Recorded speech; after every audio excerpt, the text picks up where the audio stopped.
मैं आप सबको 73वें स्वतंत्रता दिवस की बहुत बहुत शुभकामनाएं देना चाहता हूँ।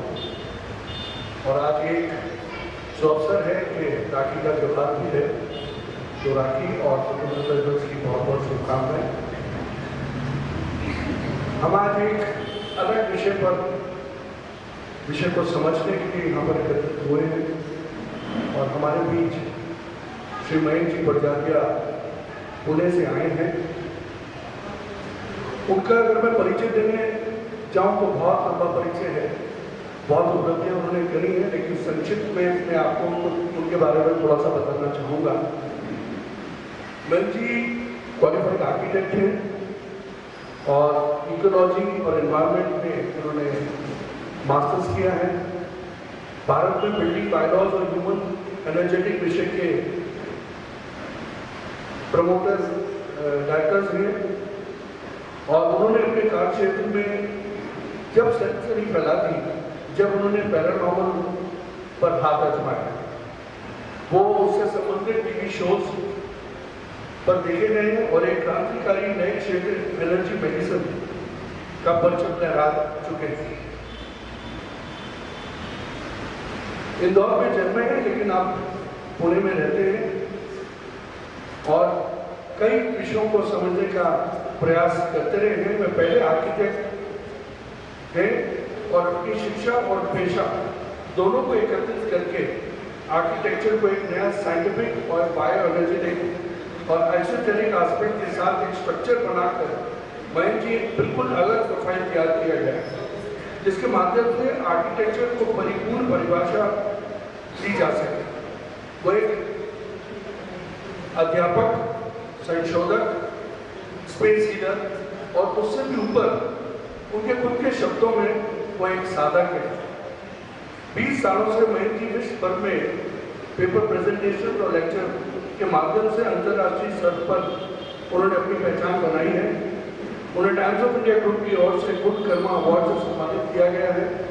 महेंद्र जी अभी नाडोन नाम के एडवांस एनर्जेटिक आर्किटेक्चर सिस्टम पर काम कर रहे हैं। यह सिस्टम डिजाइन और ह्यूमन स्पेस में एनर्जेटिक हार्मनी के लिए रेपुटेशनल गाइडेंस उपलब्ध लाएगी। मैंने आपको जितना बताया शायद कई चीजें समझ में नहीं आई होगी, मुझे भी नहीं समझ में आई, पर इनके बारे में जो परिचय मुझे प्राप्त हुआ था मैंने वही आपको उसमें से सूक्ष्म रूप से पढ़ के सुनाया है। और मैं यही चाहता हूँ कि वो खुद ही इन सब बातों के बारे में बताएंगे। उससे पहले हम कार्यक्रम शुरू करें, मैं हमारी समाज के अध्यक्ष श्री बंसीधर जैन से निवेदन करूंगा, वे हमारे आज के जो स्पीकर है श्री महेंद्र बड़जात्या को लेके आए और उनका माल्यार्पण कर स्वागत।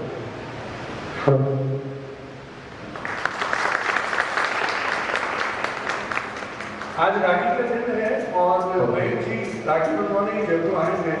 हमारे लिए भी अवसर है कि उनकी बहन नेहा जी हमारे बीच उपस्थित हैं और मैं हमारी समाज की महिला मंडल की अध्यक्ष श्रीमती पाशा देवी से रिक्वेस्ट करूंगा कि वे उनका माल्यार्पण कर स्वागत।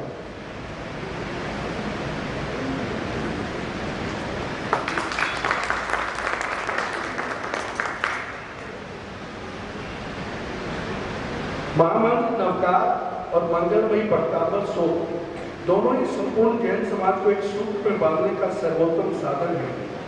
यही कारण है कि हमारे आचार्य और गुरुवर भी भक्तांबर की महिमा का महत्व जन जन तक पहुंचाने की प्रेरणा देते रहे हैं और स्वयं पूज्य मुनि श्री प्रमाण सागर जी भी श्री भक्तांबर शोक के नवीन व्याख्या कर के धर्म प्रभावना कर रहे हैं। बंधुओं, क्योंकि आज विज्ञान का युग है और नई पीढ़ी हर वस्तु को विज्ञान की कसौटी पर परख कर विश्व का संधान कर पाती है, इसलिए आज आवश्यकता है ऐसे विद्वानों और शोधकर्ताओं की जो इन मंगलकारी शोध को भी वैज्ञानिक व्याख्या कर सके। और एक शोधकर्ता विद्वान श्री महेंद्र जी बड़जात्या सौभाग्य से आज हमारे मुल्तान दिगंबर जैन समाज के प्रांगण में बना रहे हैं। मैं इससे पहले उनको यहाँ पे आमंत्रित करूँ, मुनि श्री प्रमाण सागर जी ने उनके बारे में क्या कहा है, एक छोटी सी फिल्म यहाँ पे दिखाई जाएगी, उसके बाद मैं भी अपना प्रेजेंटेशन करूँगा। बहुत अच्छी लगी होगी। पिछले 4 वर्षों से लगातार हमारे संपर्क में है और वाकई इन्होंने बड़ी मेहनत की। पेशे से एक आर्किटेक्ट होने के बाद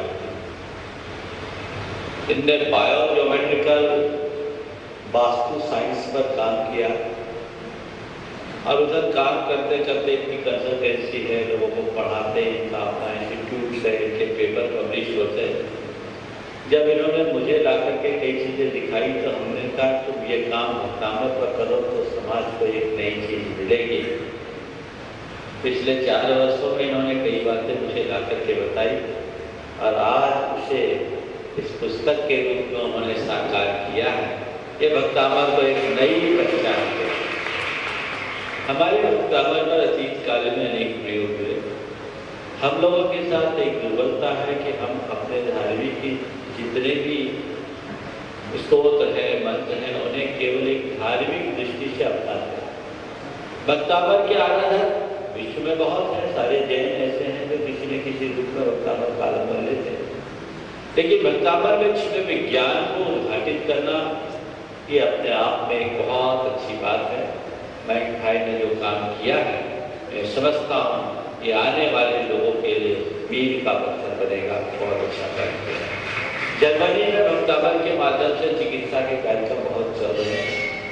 इन्होंने भी एनर्जी के साथ जोड़ा और एनर्जी ट्री के साथ इन्हें जो हिब्रू के सिस्टम के साथ इसे जोड़ा। मैंने जब भक्तामर के ऊपर काफ़ी विश्लेषण किया, देखा मेरे हाथ में कई ऐसी प्राचीन पांडुलिपियाँ मिली, उनमें भक्तामर के जो मंत्र और यंत्र आदि का वर्णन है, उसके साथ जो करने की विद्या वो अपने आप में बहुत कुछ अलग है। और मुझे लगता है जो आपने एनर्जी प्लेट्स जो खासकर जर्मनी के लोगों से मिलकर के तैयार की, ये यहीं से गई हुई चीज़ है जिसका हमें पता नहीं था। हमारे भक्तामर के 48 मंत्र छंदों के साथ 48 यंत्र हैं और उन यंत्रों को कई तरीके से लोगों ने प्रस्तुत किया है। लेकिन जिस तरीके से आपने इसको ज्योमेट्रिकल शेप दिया है, इसने इसकी वैज्ञानिकता को और अधिक स्थापित कर दिया है और हम इस विज्ञान को जन जन तक पहुँचाएँ, ऐसा हमारा प्रयास होना चाहिए। मैं के लिए मेरा आशीर्वाद है कि इसी तरीके से आगे बढ़ाते रहे। अब समाज को चाहिए इस चीज़ को गहराई से समझे। अभी बहुत इजीली लोगों को समझ में नहीं आएगा। ज़्यादातर जब इस तरह की बातें होती हैं तो हमें ये बीमारी हमसे ठीक हो जाएगी, ये बीमारी हमसे ठीक हो जाएगी। जैसा इन्होंने कहा, ये कोई ट्रीटमेंट नहीं है, ये हमारे जीवन का एक अंग है या ये हमारे जीवन पद्धति है।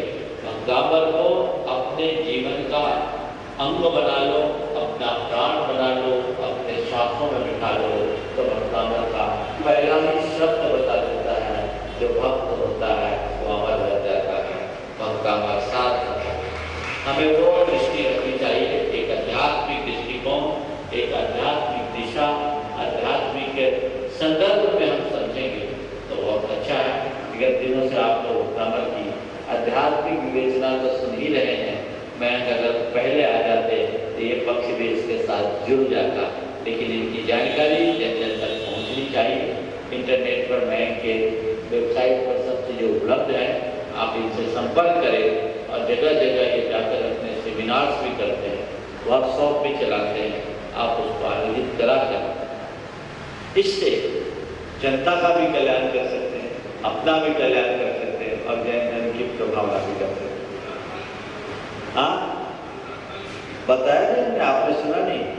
48 के लिए इन्होंने बताया कि हमारे शरीर की जो 3 सर्किल है, ऊपर का, बीच का, नीचे का, इन तीनों में 16 पॉइंट होते तो 16 3 48 हो गया।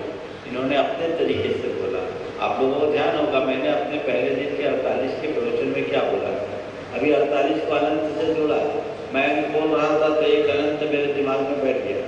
मैंने पहले कहा था 48 क्यों है, क्योंकि 4 अनंत चतुष्ट है और 8 सिद्धों के 8 गुण के प्रतीक है 48। ये 48 का पहला कारण। अनंत और 48 का दूसरा कारण ये है कि 4 आराधना जो करता है वो सिद्धों के 8 गुण को प्राप्त करता है। 48 का कारण। आपने अभी पूछा बोलते बोलते कहे तो मेरे मन में एक बात आई, ये 4 है और 4 और एक तरफ 8 है। 4 से 8 को भाग देने पर 2 आता है और 2 ही सारा संसार है, जड़ और चेतन। इसका पूरा विज्ञान इस 48 जो अनंत है। हम समझने की कोशिश करें, चित्त और अचित्त को अगर हम पहचान लेते हैं तो ये अनंत है। इसकी क्षमताएं अनंत है, इसकी संभावनाएं अनंत है। इसमें हम जिस एंगल से सोचे वैसे परिणाम आ सकते हैं। आवश्यकता है हम इसे ठीक तरीके से समझें, उसे आत्मसात करें। मैं भाई के इस कार्य के लिए मेरा आशीर्वाद और एक कार्य और सौंपा, एक प्रयोग करो अलग अलग कैंप लगा करके। इससे जो लोगों के हीलिंग के कार्यक्रम उनका एक तथ्यात्मक दस्तावेज इस मंच से लोगों के बीच प्रस्तुत हो। और मैं चाहूंगा उस ट्रीटमेंट में EEG और MEG के माध्यम से उनकी जांच रिपोर्ट करके इसे भावना योग का भी एक पार्ट बनाया जा सकता है और लोगों को हम एक ऐसी हीलिंग की व्यवस्था दे सकते हैं जो पूरे विश्व में जैन धर्म का डंका बजाने वाला होगा और लोगों को लाभ होगा। और तब आप गौरवान्वित होंगे कि हमारे पास वह निधि है जो पूरे विश्व को चौंका देने वाली है, जिससे पूरे विश्व का कल्याण होगा। आचार्य मानतुंग ने अपने 48 ताले नहीं खोले, आचार्य मानतुंग ने हमारे जीवन की सारी गुत्थियों को खोलने का सूत्र हमारे लिए दे दिया है। हम सब की गुत्थियां उसके माध्यम से खुल सकती है। यदि ये भावना और धारणा लेकर के हम चलेंगे तो बेशक उसका बहुत बड़ा लाभ होगा। जयपुर मुल्तान जैन समाज, बंशीधर जी, नरेश जी और यहाँ सब बैठे महानुभाव, मैं आप सबका आभारी हूँ कि आपने मुझे आज यहाँ कुछ शब्द बोलने के लिए बुलाया। जैसे मैंने मेरा इंट्रोडक्शन दिया, मैं एक साधक हूँ, मैं सीखने की कोशिश कर रहा हूँ और इस प्रोसेस में कुछ तरह से योग बनते गए। मेरी यहाँ की बहन है नेहा, एक पायल भी है तो थोड़ा लेट आई, जो भी आ गई है वो पीछे बैठी है। मेरी 2 बहनें हैं इधर, इसलिए मैं कोशिश करता हूँ कि क्योंकि समय नहीं मिलता है तो कुछ प्रसंग ऐसे होते हैं, मैं कोशिश करता हूँ कि सब रिलेशनशिप और लोगों से मिल लेना चाहिए। तो मैं जयपुर आता हूँ हर साल और उसी योग के बीच ये कार्यक्रम आज प्लान हो गया है। भक्तांबर अनंत ऊर्जा, इसकी रिसर्च मैं एक्चुअल में 6 साल से कर रहा हूँ। इसकी रिसर्च मैंने भक्तांबर, क्योंकि मैं जैन हूँ इसलिए शुरू नहीं की। मैंने सीक्रेट ज्योमेट्री जो मेरा सब्जेक्ट है, जो मेरा रिसर्च का टॉपिक है, जो मैंने जर्मनी और फ्रांस में जिसकी पढ़ाई करी है, उसके प्रोसेस में मैं सीक्रेट ज्योमेट्री और सिंबलिज्म पे काम कर रहा था। और चूंकि मैं आर्किटेक्ट हूँ तो टेम्पल आर्किटेक्चर और भवन निर्माण और मंदिर निर्माण के कामों में मैं साथ था। तो मेरा रिसर्च हो रहा था ऑलरेडी। और उसी बीच जब मैंने नोटिस किया कि हमारे जैन शास्त्रों की और हमारे जैन सिंबलिज्म में इतना पावर है और इतने अनेक शेप्स और प्रोफाइल्स हैं, इस प्रोसेस के बीच कुछ इस तरह से योग बना कि मैं भक्तांबर सूत्र की तरफ आकर्षित हो गया। ये भी एक संयोग है, मैंने मेरी किताब में लिखा है कि कैसे हुआ ये, आप पढ़िएगा। लेकिन जब भक्तांबर सूत्र की बात आती है तो अगर आप इंटरनेट पर जाएंगे तो हजारों वेबसाइट हैं, हजारों लोग उसकी हीलिंग कर रहे हैं, चिकित्सा कर रहे हैं, लोगों के टेस्टिमनीज हैं कि हमारा कैंसर दूर हो गया, हमारा ये दूर हो गया। तो मैं उस विद्या की चिकित्सक एप्लीकेशन की तरफ बढ़ता चला गया। लेकिन चूंकि मैं आर्किटेक्ट हूँ तो मैंने सोचा कि इसका साइंटिफिक अंडरस्टैंडिंग करना चाहिए, इसमें विज्ञान क्या है वो सोचना चाहिए। भक्तांबर सूत्र हमें अच्छा क्यों लगता है? भक्तांबर सूत्र पढ़ के हमारी बीमारियां दूर क्यों हो जाती है? इसमें क्या है? ये मैजिक है क्या? ये कोई जादू तो नहीं है? अच्छा जादू है तो फिर ये जादूगर कहता है, जादूगर मानतुंग आचार्य हो सकते थे, आचार्य श्री या हमारे भगवान या ऋषभ देव, बट उनकी एनर्जी, उनका प्रोसेस हजारों साल पुराना है। उस 1000 साल में क्या ये एनर्जी और ये जो ऊर्जा जिसको मैं बोलता हूँ, ये क्या भक्तांबर सूत्र में ही है, शब्दों में ही है कि वाइब्रेशन में है, या फिर जो इंसान वो सूत्र की परिभाषा लोगों को समझा रहा है, ये जो हीलर है, जो चिकित्सक है भक्तांबर का, उसमें पावर है? ये सब क्वेश्चन मेरे दिमाग में चलते रहे और इस प्रोसेस को जानने के लिए फिर मैंने जर्मनी और फ्रांस में मेरे टीचर्स के साथ रिसर्च किया। वहाँ पे लैब तरह तरह की लेबोरेटरी में हमने इंस्ट्रूमेंट से, मैं आपको इंस्ट्रूमेंट दिखाऊंगा बाद में, इंस्ट्रूमेंट से एनर्जी मेजरमेंट चालू किया। जैसे महाराज साहब ने कहा कि इसका शोध साइंटिफिक होना चाहिए, उस साइंटिफिक शोध में मैं जुड़ा रहा प्रभात सागर जी महाराज के मार्गदर्शन में। बीच बीच में जहाँ मैं जैनिज्म के सिस्टम में अटक जाता था कि एक्चुअली जैनिज्म और जैनिज्म का कोर क्या है, और वो किताबों में इंटरनेट पे सब अलग अलग तरीकों से मिला, तो मुझे लगा नहीं, मुझे किसी संत या किसी मुनीषी से ही पता करना चाहिए कि एक्चुअली में होता क्या है। तो मैं मेरे साइंटिफिक क्वेश्चन लेके महाराज साहब के पास जाता था, और जैसे आप लोग जानते हैं प्रभात सागर जी विज्ञान और जैनिज्म के बहुत बड़े ज्ञाता हैं, और उनका नॉलेज मेरे ख्याल से अद्भुत है। उनसे मुझे हर स्टेज में ये मिलता गया। मैं सुधा सागर जी महाराज साहब के पास भी गया इधर अजमेर में, और वहाँ से भी कुछ इंटरप्रिटेशन लिए।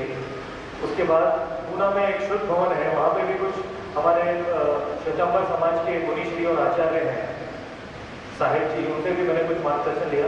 तरह तरह की इंटरप्रिटेशन निकालने के बाद एक कंक्लूजन निकला, और उस कंक्लूजन को एक मैंने किताब में आपके लिए प्रस्तुत किया है। तो ये एक बेसिक सार है। हम साइंटिफिक अंडरस्टैंडिंग, जो मैंने इसमें साइंस को इंक्लूड किया है, उसके कुछ स्लाइड्स आपको दिखाऊंगा। इस स्लाइड्स को मैंने हिंदी में ट्रांसलेट करने की कोशिश की, क्योंकि ये पूरा रिसर्च इंग्लिश में हुआ है। लेकिन अगर कुछ भी क्वेश्चन है और कुछ भी आपके दिमाग में क्वेरीज हैं, तो वो बाद में पूछ सकते हैं, ठीक है। तो मैं इस स्लाइड्स के माध्यम से सबसे पहले हमारे नमोकार मंत्र का ध्यान करेंगे हम लोग। आप अपने ऊपर अंदर ही कर लीजिए, और उसी प्रोसेस से हम आगे बढ़ेंगे। नेक्स्ट, प्रभात सागर जी महाराज नमोस्तु नमोस्तु नमोस्तु, दिस वॉज द फर्स्ट। और ये किताब आपने अभी देखा वीडियो में, उसी समय का पिक्चर है।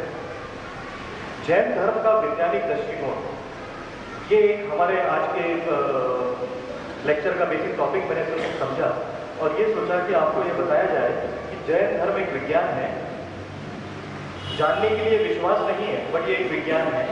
हालांकि विश्वास करने के लिए विश्वास की आवश्यकता होती है। तो विश्वास, चेतना, कॉन्शियसनेस, इंट्यूशन, अंडरस्टैंडिंग, भावना, इस सब के साथ जुड़ा हुआ है। और जैन धर्म यही कहता है कि हमें अपने आप को जानना जरूरी है। तो भक्तांबर सूत्र का कोर भी यही है कि हम अपने आप को, जैसे महाराज साहब ने कहा, उसको अंदर लें, उसकी चिकित्सिक और मनोवैज्ञानिक परिणामों की चिंता छोड़ के उसको एक लाइफ का पार्ट बनाएं। That is what the concept है। सबसे इंपॉर्टेंट चीज जो मैंने रिसर्च करी कि जैन धर्म की ये 5 इकाइयां हैं। अभी सब इकाइयों को देखेंगे। उद्गल, द्रव, विच इज मैटर, जो हम छू सकते हैं, एवरीथिंग विच इज मटेरियलिस्टिक, आकाश, अंतरिक्ष, कॉस्मिक एनर्जी, जो हमें सन, मून, प्लेनेट और कॉस्मिक इंफॉर्मेशन मिलती है। धर्मस्थिका है, गति। अभी आपको विश्वास नहीं होगा, मुझे भी नहीं हुआ, हजारों साल पहले हमारे जैनिज्म और जैन साइंटिस्ट और जैन आचार्य श्री और भगवान श्री को ये मालूम था कि रेडियो एनर्जी इलेक्ट्रोमैग्नेटिक वेव से कैसे चलती है। तो इलेक्ट्रोमैग्नेटिक एनर्जी का उनको नॉलेज था, और यही धर्मस्थिकाएं है, गति, मूवमेंट। गति happen, the movement happen because of radiation, और वो इलेक्ट्रोमैग्नेटिक होता है। उस जमाने में उनको नॉलेज था। ये बहुत इंपॉर्टेंट पॉइंट है। और भक्तांबर के बेसिक रिसर्च में मैंने धर्मस्थिकाएं का जो इकाई है उसमें बड़ा इन्वॉल्वमेंट रखा है, शोध किया है। अधर्मस्थिकाएं विश्राम। व्हाट इज विश्राम? विश्राम का मतलब ग्रेविटी। हम सब विश्राम हैं। ग्रेविटी का भी उनको नॉलेज था उस जमाने में। आप सोचिए, ग्रेविटी का साइंटिफिक रिलेवेंस कब आया? किसने किया? साइंटिस्ट ने कितने साल में? 18वीं सदी, 17वीं सदी, 19वीं सदी। और ये कब का है? उस समय इनको नॉलेज था। आप सोचिए, हमारा जैन साइंस इतना एडवांस था उस जमाने में, और हम उसको समझ ही नहीं पाए। काल, समय की बात, समय हम सबको मालूम है। समय के लिए मैं ज़्यादा बताने की जरूरत नहीं है, क्योंकि everything is time and every element, हमारे अंदर का जो प्रोसेस है वो सब एवरीथिंग इज टाइम बॉन्ड। तो इन 5 इकाइयों को अगर हम समझ लें तो हमें जैन धर्म का विज्ञान समझ में आ गया। उसमें भक्तांबर सूत्र, नमोकार मंत्र और तरह तरह के जो हमारे प्रोसेसेस हैं जैनिज्म के, वो सब इन पांचों के अंदर आ जाते हैं। उसके बाद जब इन साइंस की मैं स्टडी कर रहा था, तब मुझे मालूम पड़ा कि ये साइंस टाइम बॉम्ब जरूर है, बट ये इनफाइनाइट है, अनंत है, आदि अनंत। अनंत शब्द इसलिए मैंने वहां से पकड़ा, और ये मैं बात कर रहा हूँ 6-7 साल पुरानी। जब इन्फिनिटी के बारे में मैंने रिसर्च शुरू किया तो पता पड़ा इन्फिनिटी का जो मूल डिस्कवरी थी, इन्वेंशन था, वो महावीर स्वामी के द्वारा हुआ। आदि अनंत, अनंत अनादि, और पूरा प्रोसेस और पूरा एल्गोरिथम है इन्फिनिटी पे, अनंत पे। पूरी किताब है जैनिज्म की अनंत पे। साचो में उस जमाने में ये साइंस था और आज हम लोगों को मालूम नहीं। एनीवे, मैं थोड़ा आगे बढ़ूंगा क्योंकि समय की पाबंदी है। काल, द्रव्य, क्षेत्र और भाव, ये नेक्स्ट लेवल है। 5 इकाइयों के बाद ये पूरा रिसर्च हमारा काल, द्रव्य, क्षेत्र और भाव। काल मतलब समय, द्रव्य मतलब भौतिक पदार्थ, क्षेत्र अंतरिक्ष, क्षेत्र means vastu, the space where we are living in. ये मंदिर भी एक क्षेत्र है, हमारा शरीर भी एक क्षेत्र है, एक किताब भी क्षेत्र है। और भाव, भाव सबसे इंपॉर्टेंट एलिमेंट है। जैसे महाराज साहब ने कहा भावना योग, महाराज साहब ने एक अमेजिंग सिस्टम बनाया भावना योग। योग मेडिटेशन के बहुत ऊपर चीज है, भावनाओं के साथ। तो भाव सबसे इंपॉर्टेंट एलिमेंट है, और इस पे ही भक्तांबर सूत्र की बेसिक फंडामेंटल रिसर्च का बेसिक कारण एक एलिमेंट है ये।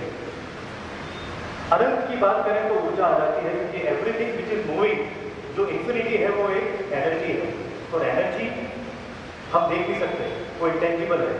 हम सब में एनर्जी है, एनवायरमेंट में एनर्जी है, वास्तु में एनर्जी है, जगह में एनर्जी है, जमीन के अंदर एनर्जी है, आकाश से एनर्जी मिल रही है, एक दूसरे से मिल के एनर्जी मिल रही है, एक दूसरे को देख के एनर्जी मिल रही है। तो ये एनर्जी अनंत है, और इस अनंत का ऊर्जा के साथ क्या रिलेशन है वो मैंने समझाने की कोशिश की है इसमें। ध्वनि, जल, वायु, जीव, सब में ऊर्जा है। ऊर्जा में आप शायद आप इसको पढ़ लीजिए, क्योंकि मैं वर्ड बाय वर्ड जाऊंगा तो टाइम बहुत लगेगा, हमारे पास 90 स्लाइड है, तो मैं आगे बढ़ूंगा। ऊर्जा, energy, everybody know what energy is, फिर भी मैं समझाने की कोशिश करूंगा कि everything is time bound, and what ever is time bound is energy, because it is moving with the energy. Time is without energy, and time is incomplete without energy, and energy is incomplete without time. So ये उसकी बात है। और मानव शरीर, सबसे important बात आती है शरीर। भक्तांबर सूत्र शरीर में कुछ ऊर्जाएं पैदा करता है। वो क्या ऊर्जा है? तो सूत्र हम सुनते हैं तो ऊर्जा डेवलप होती है, या कि और कुछ उसका और कुछ कारण है। भक्तांबर सूत्र ऊर्जा पे हमने काम किया है। भक्तांबर सूत्र पे काम मुनीश जी और बहुत बड़े बड़े विद्यार्थी ने ऑलरेडी करा हुआ है। मैं उसके आगे बढ़ा हूँ, और मैंने कोशिश की कि उसकी एनर्जेटिक इम्प्लीकेशन, उसका हमारे शरीर में एनर्जेटिक इफेक्ट क्या होता है उसके बारे में हम समझें। और वही सूत्र का है। मानतुंगाचार्य, 48 बेड़ियाँ, ताले, ये सब आपको मालूम है, इसके बारे में मैं ज़्यादा बोलना नहीं चाहूँगा। और 48 शब्द में जो शक्ति है उसके बारे में भी मैं नेक्स्ट बात करूँगा। बट मेरा सबसे बड़ा क्वेश्चन ये है, परंतु क्या 48 सूत्र ही ये पावर फैला रहे हैं? क्या ये साउंड वाइब्रेशन जो मंत्र है उसी से हमें हमारी बॉडी की एनर्जेटिक बैलेंसिंग हो रही है? क्योंकि अगर चिकित्सा की बात करें तो एनर्जी मेडिसिन, मैंने 1 साल पेरिस में पढ़ाई करी। एनर्जी मेडिसिन का ये कंडीशन, ये बोला जाता है कि जो भी हम दवाई खाते हैं वो दवाई तो एक केमिकल है, उसकी जो ऊर्जा एनर्जी है वही हमारे शरीर को, हमारे चक्रास को बैलेंस करती है। अल्टीमेटली बीमारी और डिजीज का मतलब क्या हुआ? हमारे शरीर के चक्रा इम्बैलेंस जैसे ऐसे घूमते रहते हैं, जो एक लाइन में होने चाहिए, जिससे हमारा ऑरा कंडीशनिंग होता है। इसलिए हम जो मेडिटेटिव पोज में बैठते हैं और हाथ जोड़ते हैं तो हम क्या करते हैं? हमारे चक्रास को बैलेंस करते हैं। मंदिर में आते हैं, घंटी बजाते हैं, साउंड वाइब्रेशन से चक्रा बैलेंस हो रहा है। गंधोदक लगाते हैं, पानी से चक्रा बैलेंस हो रहा है, जो वो द्रव्य है। क्षेत्र मंदिर है, और मंत्र बोलते हैं, साउंड एनर्जी, उससे चक्रा बैलेंस हो रहे हैं। तो अल्टीमेटली जितने भी हमारे वैदिक नॉर्म्स हैं पूजा पाठ के, वो सब साइंटिफिक है। और वो अगर हम सिस्टमेटिक करें तो हमें डॉक्टर के पास जाने की जरूरत ही नहीं, क्योंकि हम हमारे चक्रा को बैलेंस करना अगर सीख गए तो उसको इम्बैलेंस होने नहीं देंगे। और जहाँ इम्बैलेंस होगा आपको बीमारी होगी, किसी को हार्ट होगा, किसी को लिवर, किसी को किडनी, किसी को कैंसर, किसी का सर दर्द होगा। ये सब कब होता है? जब हमारे चक्रा इम्बैलेंस होते हैं। और ये चक्रा इम्बैलेंसेस को ठीक करने के लिए भक्तांबर स्तोत्र को चिकित्सा माना जाता है। मैं इस बात से सहमत नहीं हूँ। मेरा ऐसा कहना है कि भक्तांबर स्तोत्र एक होलिस्टिक सिस्टम है। इसमें सिर्फ साउंड वाइब्रेशन नहीं है, इसमें दृश्य भी है, विजुअल भी है, ग्राफिक्स भी है, एक यंत्र भी है। तो मंत्र के साथ मुझे ऐसा लगता है, मैं इग्नोरेंस हूँ, मैं साधक हूँ, कि मैंने पहली बार भक्तांबर स्तोत्र के 48 मंत्रों का यंत्र का स्टडी किया है और उस यंत्र में क्या पावर है वो आपको मैं बताने वाला हूँ। और वो यंत्र ही मेरे हिसाब से अगर भक्तांबर स्तोत्र के साथ उस यंत्रों का कनेक्टिविटी आप शरीर में लें तो जो स्तोत्र है उसकी पावर, उसकी इंटेंसिटी 10 टाइम बढ़ जाएगी, 10 गुना उसका इफेक्ट होगा। तो अभी भक्तांबर स्तोत्र अद्वितीय है, अद्भुत है, लेकिन वो 1% है। जब आप विजुअली उसको कनेक्ट होंगे तो सोचिए 10 गुना बढ़ेगा तो कितना पावरफुल हो जाएगा। तो मंत्र यंत्र की स्टडी के बाद मैं तंत्र में गया, मैं उसके बारे में आपको बताऊंगा। बट मंत्र होता क्या है, मैं थोड़ा सा आपको साइंटिफिक डिस्क्रिप्शन दे रहा हूँ। भक्तांबर स्तोत्र सब लोग जानते हैं, उसकी ध्वनि साउंड से सुन के हमें अच्छा लगता है, बट हमें अच्छा क्यों लगता है, उसमें क्या पावर है, उसके बारे में थोड़ा सा मैं समझाना चाहता हूँ कि मंत्र की साइंस क्या है। ये मंत्रोध्याय है, एक पर्टिकुलर सिस्टम है, और जैनिज्म में मंत्रों का उच्चारण और प्रोसेशन हमने वैदिक हिंदू साइंस से लिया हुआ है। तो मंत्रोध्याय की किताबें जितनी भी हैं और जैनिज्म की किताबें हैं, हिंदू साइंस और वैदिक साइंस, आर्यन सिविलाइजेशन की बात करूँगा, वो सब एक ही है। तो इसमें हमारा इंडिविजुअलिटी कुछ नहीं है, लेकिन ये प्राकृतिक भाषा में हमारे आचार्य श्रियों ने, मुनि ने, भगवान श्री ने, तीर्थंकरों ने इसमें अलग तरह की एनर्जी डाली है। मंत्र का अल्गोरिथम ये बहुत इंपॉर्टेंट एस्पेक्ट है। छंद, वसंत तलिका छंद में भक्तांबर स्तोत्र का गायन होता है, वो ताल हम ये यूज करते हैं, वसंत तलिका छंद। अब ये वसंत तलिका छंद उस जमाने में बहुत पावरफुल था। आज भी हम भक्तांबर स्तोत्र उसी ताल में गा रहे हैं। क्या हमें इसमें दूसरे ताल डाल सकते हैं? इंडिया में हमारे पास गाने की पद्धति में जरा 183 प्रोसेसेस, उसमें से हमने फिर रिसर्च किया कि क्या वसंत तलिका आज भी इस कंडीशनिंग में, इस एनवायरनमेंट में, इस तरह के मानव शरीर में जहाँ पे चेतना और भाव और मोह और माया सब मिक्स हो गए, क्या इस कंडीशन में वसंत तलिका छंद ही करना चाहिए कि क्या उसमें हम चेंज कर सकते हैं? उसके लिए भी हमने कुछ काम किया, मैं आपको बताऊंगा। इन छंदों की साइंटिफिक रिलेवेंस होती है frequency. Everything which is vibrating, जिसमें कंपन है, वो फ्रीक्वेंसी होती है। ह्यूमन टू ह्यूमन आप किसी का हार्ट टच करेंगे, फील करेंगे, फ्रीक्वेंसी मैच हो रही है, अच्छा लगता है क्योंकि फ्रीक्वेंसी का रेजोनेंस होता है। बचपन में अगर आपको ध्यान हो, हमने ट्यूनिंग फोर्ड की एक्सरसाइज पढ़ी थी स्कूलों में, फिजिक्स में। एक ट्यूनिंग फोर्ड बजाते थे, दूसरा अपने आप बजना शुरू होता था क्योंकि उसमें रेजोनेंस होता था। ये फ्रीक्वेंसी है। भक्तांबर स्तोत्र का आपके शरीर में असर तभी होगा जब वो रेजोनेट होगा आपके भावनाओं के साथ, आपके चक्रास के साथ। अगर भक्तांबर स्तोत्र अगर नहीं होगा तो भक्तांबर स्तोत्र यहाँ से सुनेंगे, यहाँ से निकल जाएगा। वो कैसे करेंगे उसके मैं हमारे में आपको बताऊंगा। इस तरह से हमने हमारी किताब में हर स्तोत्र का साइंटिफिक रिलेवेंस बताया है। 48 के 48 स्तोत्रों का छंद, अक्षर, आवृत्ति, फ्रीक्वेंसी, वाइब्रेशन सबके बारे में डिस्कशन है जो हम आके आपको बताएंगे। राग एक शील्ड है, एक फिल्टर है कि भक्तांबर स्तोत्र की शक्ति अपने में अपने पावरफुल है। ये एक क्वेश्चन है, तो हमने ये पता करने की कोशिश की कि भक्तांबर स्तोत्र कोई सी भी राग में गाएं, उसका एप्लीकेशन, उसका इफेक्ट इतना ही है, वो कम ज़्यादा नहीं होता है। तो सुबह का राग, शाम का राग, दोपहर का राग अलग होता है। अगर उस राग को भी हम इसके साथ ले लें तो हो सकता है कि टाइम सिस्टम से इसमें एक वैरायटी आ जाए, इसमें एक ट्विस्ट आ जाए। क्योंकि एक तरह से गाने की जगह अगर हम अलग अलग तरह से गाएंगे तो उसका बॉडी का एस्टिमुलेशन अलग तरीके से होगा। बिकॉज हमारी बॉडी डायनेमिक है, हमारी बॉडी कोई भी चीज़ एक जैसी हो उससे, जिसको हम बोलते हैं ना बोरिंग हो गया है इंग्लिश में, हिंदी में, वो हमारे शरीर को वैरायटी की आदत है कि आप एक जैसा खाना रोज नहीं खा सकते। इसी तरह भक्तांबर स्तोत्र एक जैसा ही रोज करेंगे तो उसका इफेक्ट शरीर से डिफरेंट हो जाएगा, कॉन्सेंट्रेशन लेवल चेंज होता है। एनीवे, तो मंत्रों की बात इस तरह से हुई। अलग अलग स्तोत्रों को अलग अलग ध्वनि में, अलग अलग छंदों में, अलग अलग राग में गाया जा सकता है। इफेक्ट को हम समझेंगे बाद में।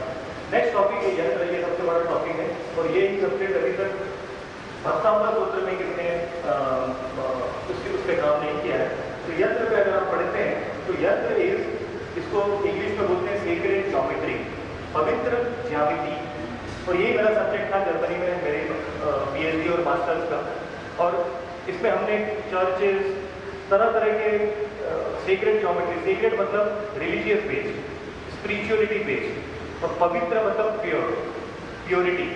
तो इसमें हमने क्रिश्चियन, इस्लामिक, वैदिक, तरह तरह के हिब्रू, उन सब चीज़ों को स्टडी किया था जर्मनी में। और उसके साथ मैंने इंक्लूड किया था हमारा जैनिज्म का टॉपिक। और इसीलिए यंत्र पे जब हम बात करते हैं तो ये आप देखिए इस फिगर में दिखेगा आपको तरह तरह के यंत्र हैं, श्री यंत्र है, हिब्रू है, फिलिप्स है, प्लेटोनिक सॉलिड्स है, ये सब यंत्र होते हैं। और ये यंत्र हर सिविलाइजेशन, हर कल्चर ने अपने प्रोसेसर के हिसाब से बनाया था। अफ्रीकन लोग लकड़ी से जमीन में मार्क कर देते थे, वो यंत्र था एक दूसरे को बताने का। तो इस तरह के उसको हम लोग क्या कहते हैं सभी जो जमीन पे मार्क करते हैं, तो एनीवे मेरे एक स्टूडेंट और संदीप जैन इधर है मकराना से, ये भी हमारे साथ सीख रहे हैं। तो मेरी आदत है जब मैं क्लासरूम में क्लास लेता हूँ तो मैं क्वेश्चन पूछता हूँ। तो सॉरी, यंत्र की ज्यामिति क्या है, यंत्र का सिस्टम क्या है, यंत्र एक्चुअली इसकी पद्धति क्या है और इसकी परंपरा क्या है, आप ये सब पढ़ पा रहे हैं सर। और ये कितना शक्ति का है, इसमें नवकार मंत्र सबसे ज़्यादा स्ट्रॉन्ग है। नवकार मंत्र सर इतना स्ट्रॉन्ग क्यों है? हम बोलते हैं कि दिस इज मोस्ट पावरफुल, हम सुबह उठ के नवकार मंत्र पढ़ते हैं, बट होता क्या है? वो तो साउंड वाइब्रेशन है। वो क्रिश्चियन या कोई बुद्ध या कोई इस्लामिक, कोई दूसरे समाज, दूसरे धर्म के लोग, उनके भी मंत्र हैं, गायत्री मंत्र है, क्या है? उस मंत्र के साथ जो यंत्र की परिभाषा है वो सबसे इंपॉर्टेंट होती है। और यंत्र विजुअल कनेक्टिविटी है, आंखों से दिखता है, यंत्र को आप सुन नहीं सकते। तो मंत्र हम सुनते हैं, यंत्र हम देखते हैं। जब हम पैदा हुए थे, सबसे पहला जब मदर के मुंह से बाहर निकले थे, सबसे पहली चीज हमने समझने की कोशिश की हमारे सेंस ऑर्गेन की ध्वनि, क्योंकि हम पेट में भी सुन सकते थे, गर्भ संस्कार आपको मालूम है, अंदर भी। लेकिन जैसे हम बाहर आते हैं, आंखें खुलती है, तो आंखें खुलती है, सबसे पहले क्या दिखता है? वो नरसिंह होम का पंखा। हमें मालूम नहीं क्या है, वो घूम रहा है, बट हम छोटे से बच्चे हैं। But visual connectivity is most important. जैसे बच्चा बड़ा होता है, सबसे पहले हम उसको पहचानने लगता है कि ये मेरे पिताजी हैं, ये मेरी माता जी हैं, आवाज से और देख के। तो देखना इज एज इंपॉर्टेंट एज सुनना। और इस देखने में अक्षरों पे जब हम आए तो आप देखेंगे ये एक पर्टिकुलर बीज अक्षर की हमने रिप्रेजेंटेशन किया है, और ये हमारे बीज अक्षर है। ये अक्षरों में ही पावर है, अक्षरों में एक ज्योमेट्री है। अक्षरों को हम सुन सकते हैं, लेकिन अक्षरों को जब हम देखते हैं तो उसका पावर तो डबल होता है, क्योंकि अक्षर अक्षर हम सुन सकते हैं लेकिन एक अक्षर को हम 80 तरीके से लिख सकते हैं। एक अक्षर, सोचिए हमारे शब्दों में कितने अक्षर आते हैं और उसकी कितनी वाइब्रेशन होती है। हर भक्तांबर सूत्र के अक्षर में साउंड वाइब्रेशन के साथ ज्योमेट्री भी छुपी हुई है, और वो ज्योमेट्री ही सबसे इंपॉर्टेंट है, ऐसा मेरा सोचना है। अब बीज अक्षरों में उनके भाव, द्रव्य, काल और क्षेत्र का हमने पूरा एनालिसिस किया, जिसको हम बोलते हैं डिसेक्शन। मैंने हर शब्द का एनालिसिस किया कि वो शब्द सूत्र में क्यों आया, उस सूत्र में मानतुंगाचार्य ने वही शब्द क्यों इस्तेमाल किया, तो उसका पूरा एनालिसिस है। ये आप देखेंगे हर शब्द का हमने रिसर्च के साथ निकाला है, और उसमें भाव, द्रव्य, काल और क्षेत्र की परिभाषा दी है कि अ शब्द सर्कल होता है, आ पद्मासन होता है, ई चौरस स्क्वायर होता है। तो ई का जो सिंबलिज्म है वो स्क्वायर है। तो जब ई शब्द बोले और चौरस को ध्यान करें तो ई शब्द की एनर्जी बढ़ जाती है। इस तरह से ये प्रोसेसिंग है, मैं आपको सिर्फ इंटरनल सिस्टम बता रहा हूँ। इसी शब्दावली में जब गए तो मैं हिब्रू की तरफ थोड़ा आकर्षित हुआ, और हिब्रू अपने आप में एक बहुत बड़ी जू सिस्टम है, इजराइल का सिस्टम है, और ये इतना ही स्ट्रॉन्ग है जितना हमारा जैनिज्म है। और क्योंकि मैं विदेश में रहता था और मेरे दोस्त बहुत सारे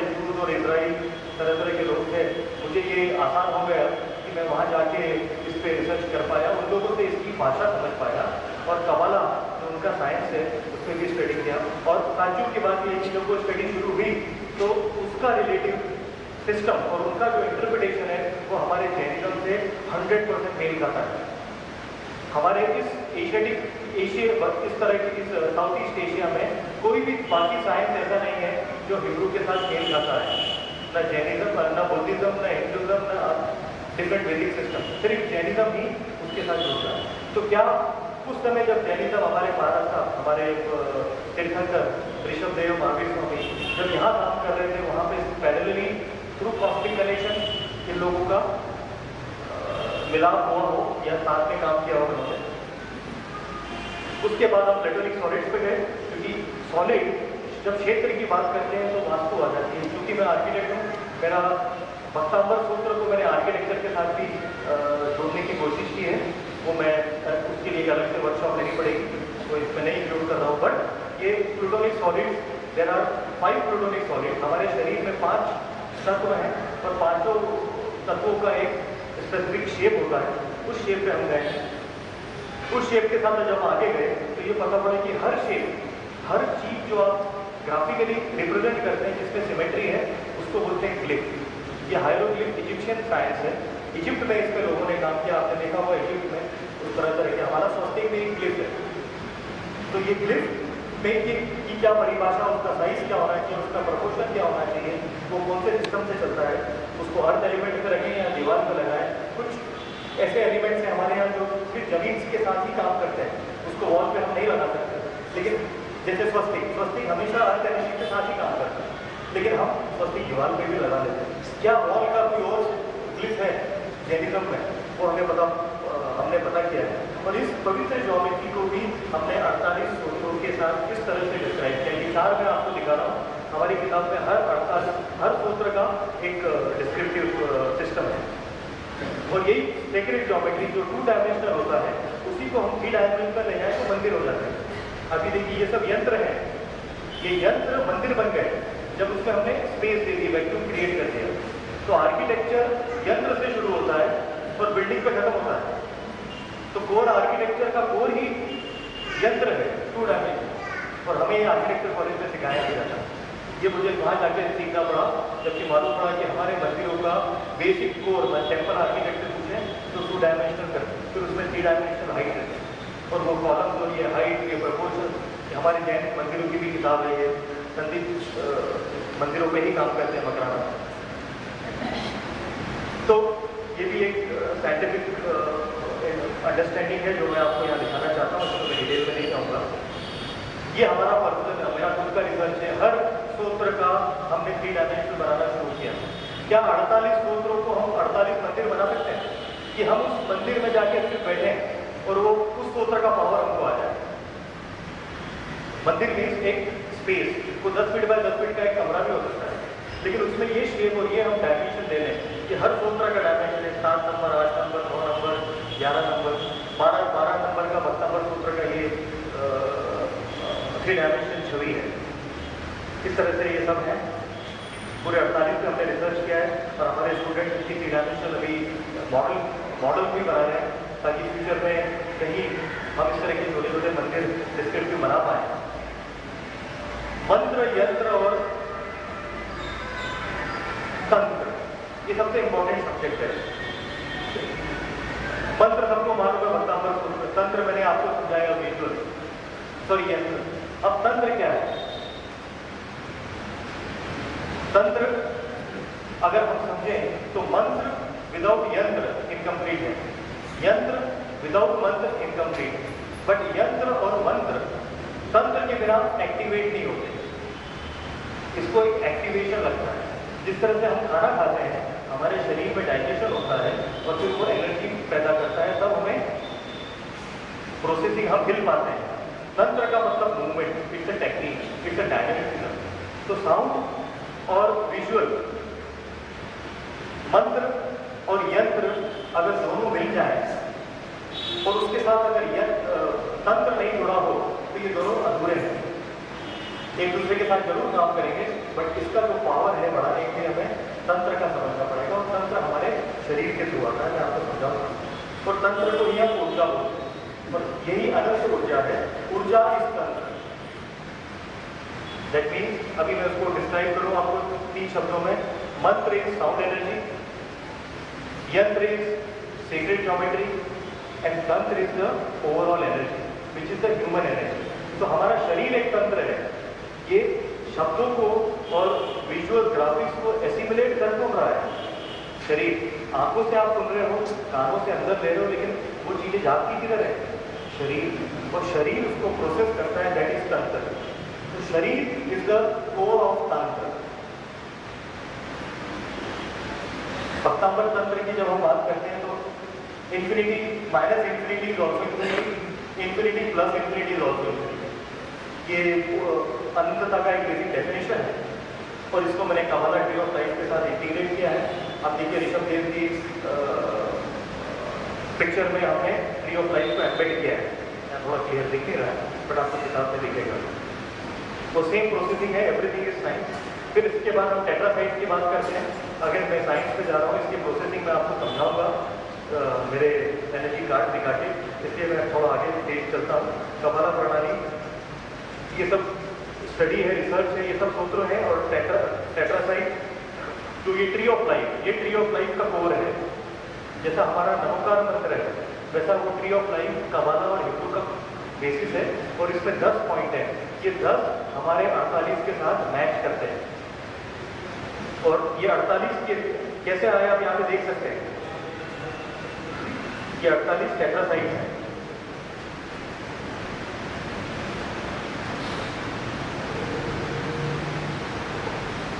इसके बाद जिस तरह से महाराज साहब ने बताया था 16 16 16 3 पार्ट में हमने डिवाइड किया एनर्जी को। तो यंत्र मंत्र तंत्र की अगर बात आप समझे तो मैं तंत्र की बात कर रहा हूँ। तंत्र में हमने शरीर को 3 पार्ट में डिवाइड किया, कॉस्मिक सर से लेके गले तक, ग्लोबल गले से लेके नाभि तक, कैलोरी और जमीन की एनर्जी नाभि से लेके नीचे तक। उसी के बारे में मैंने समझाने की कोशिश की। प्राकृतिक ऊर्जा क्षेत्र, ब्रह्मणीय एनर्जी कॉस्मिक सर से लेके गले तक, वैश्विक गले से लेके नाभि तक जो भी एनर्जी सिस्टम होता है, और भौगोलिक नाभि से लेकर जमीन तक जमीन की ऊर्जा है। ये शरीर की बात हो रही है, क्योंकि शरीर को एक्सक्लूड करके भक्तांबर सूत्र पढ़ नहीं सकते, लेकिन हमारा शरीर ही मालूम नहीं है कि क्या है।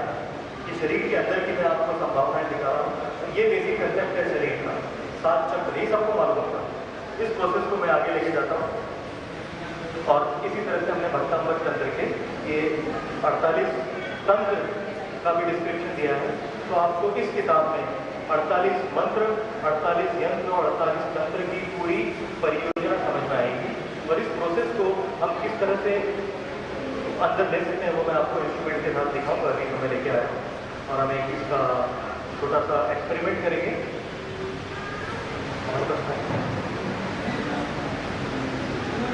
15 मिनट। अब ये मैं चाहूँगा आप आँख बंद करके ये साउंड को नहीं सॉरी आँख बंद करके नहीं आपको ये देखना पड़ेगा। ये इसको देख के उस साउंड को एसिमुलेट करने की कोशिश करिए। और इसमें एक मूविंग होगा, एक प्रोसेस शुरू होगा।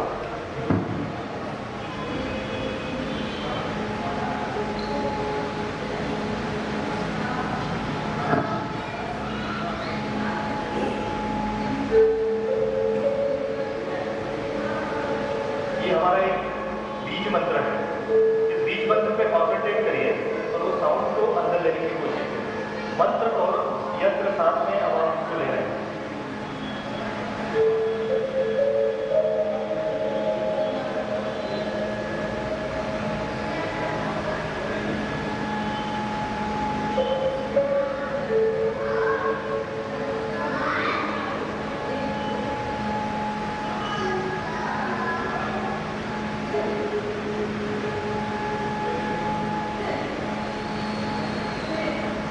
मैं इसको यहाँ पे रोकता हूँ, ये थोड़ा लंबा है। प्रोसेस ये है कि अभी आपने इसमें पीछे पीछे कोई ध्वनि सुनी। ये ध्वनि भक्तांबर सूत्र नहीं है, लेकिन ये भक्तांबर सूत्र की फ्रीक्वेंसी वाली ध्वनि है, जिसको हम सॉल्फोगियो फ्रीक्वेंसी बोलते हैं। हमने क्या किया, इसको यूनिवर्सल साइंस बनाने के लिए, क्योंकि ये धार्मिक नहीं है। भक्तांबर सूत्र मेरे हिसाब से एक यूनिवर्सल सब्जेक्ट है, ब्रह्मांडीय ऊर्जा है। इसमें हम जैनिज्म को, क्योंकि क्योंकि ये मातृकाचार्य और हमारे लिए एक गर्व की बात है कि ये जैनिज्म से उत्पाद हुआ है, इसका इन्वेंशन हुआ है, बट ये कोई भी रिलीजन का, कोई भी कल्चर का और कोई भी देश का इंसान इसका पावर ले सकता है। इसलिए हमने क्या किया, हर भक्तांबर स्तोत्र का बीज मंत्र और बीज यंत्र, ये जो बीज में लिखा है आप इसको जानते हो कि अरहम है, अरहम का जो पावर है वो स्तोत्र के साथ जुड़ा हुआ है, और उस स्तोत्र की जो फ्रीक्वेंसी है सोल्फोगियो, ये रशिया के एक साइंटिस्ट ने फ्रीक्वेंसी निकाली थी मिली, उसके साथ हमने रिसर्च करा कि भक्तांबर को जब पढ़ते हैं तो उसकी क्या फ्रीक्वेंसी है, सोल्फोगियो फ्रीक्वेंसी, दोनों को मैच किया और ये यूनिवर्सल बना दिया। अब आप इसको देखेंगे तो ये अरहम की वाइब्रेशन साउंड के थ्रू आ रही है, बट इसमें विजुअल भी है।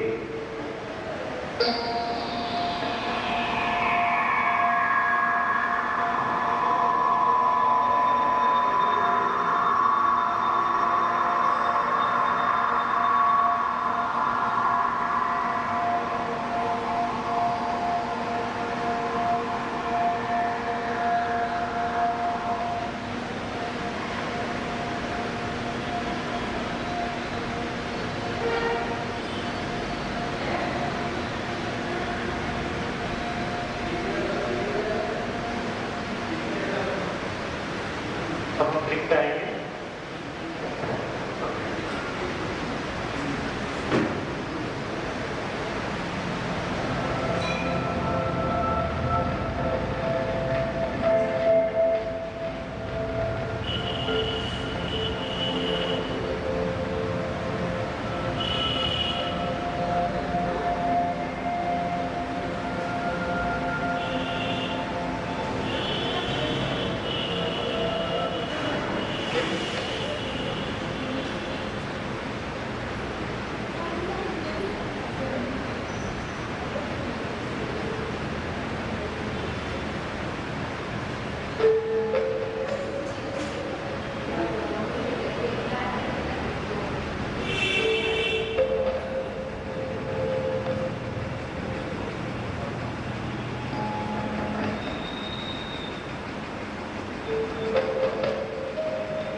अभी ये 6 बीज मंत्रों में 6 वाइब्रेशन थी।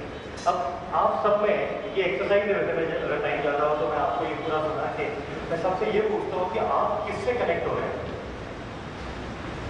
इस सब में आपने देखा ऊपर उसका प्रोसेस लिखा था, लक्ष्मी, ऐश्वर्य, काम, इच्छा, शांति, आध्यात्मिक, सभी प्रॉब्लम्स का निवारण।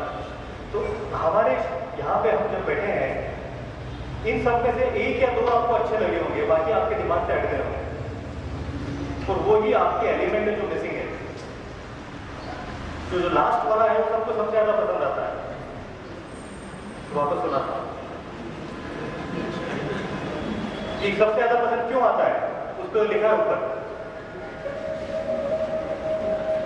ये सब कनेक्ट हो जाते हैं जल्दी, लेकिन कुछ लोग हैं जो इससे भी कनेक्ट होते हैं।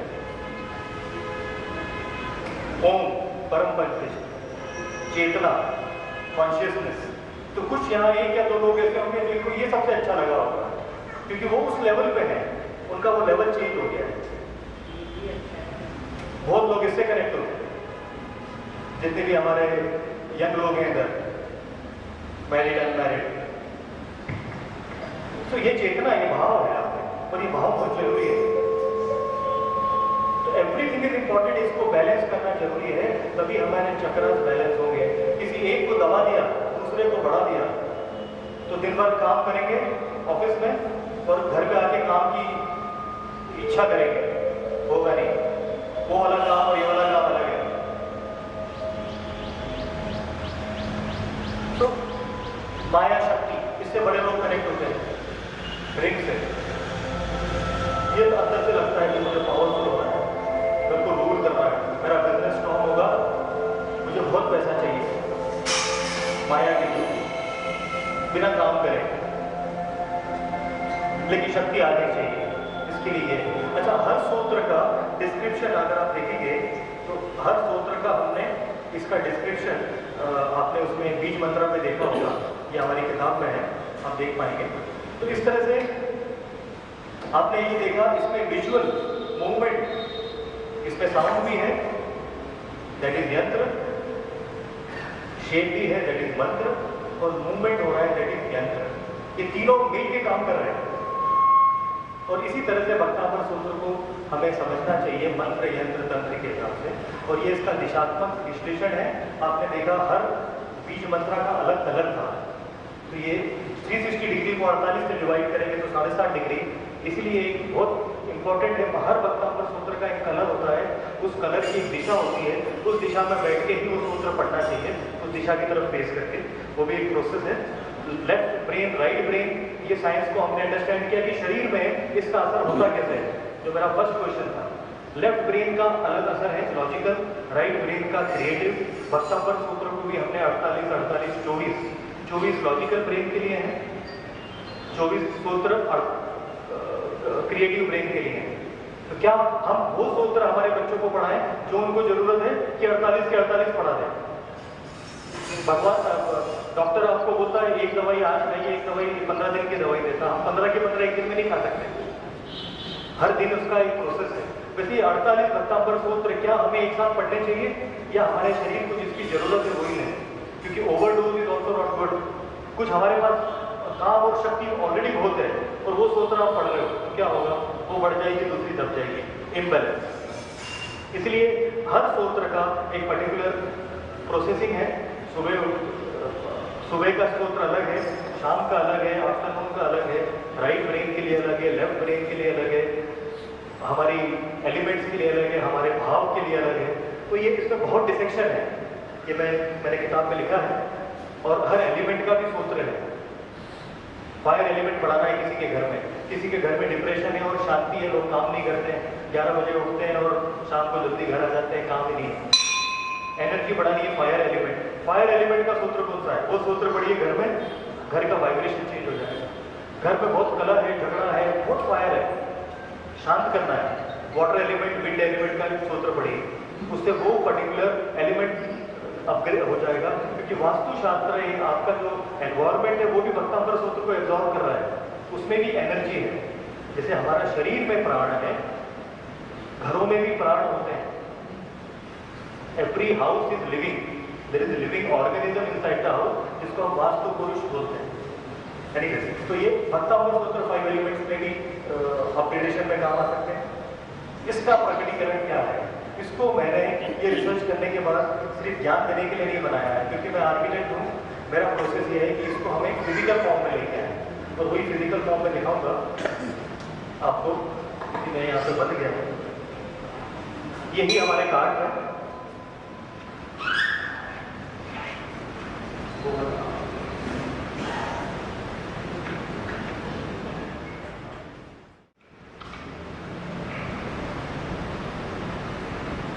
ये 48 हमने कार्ड बनाए हैं।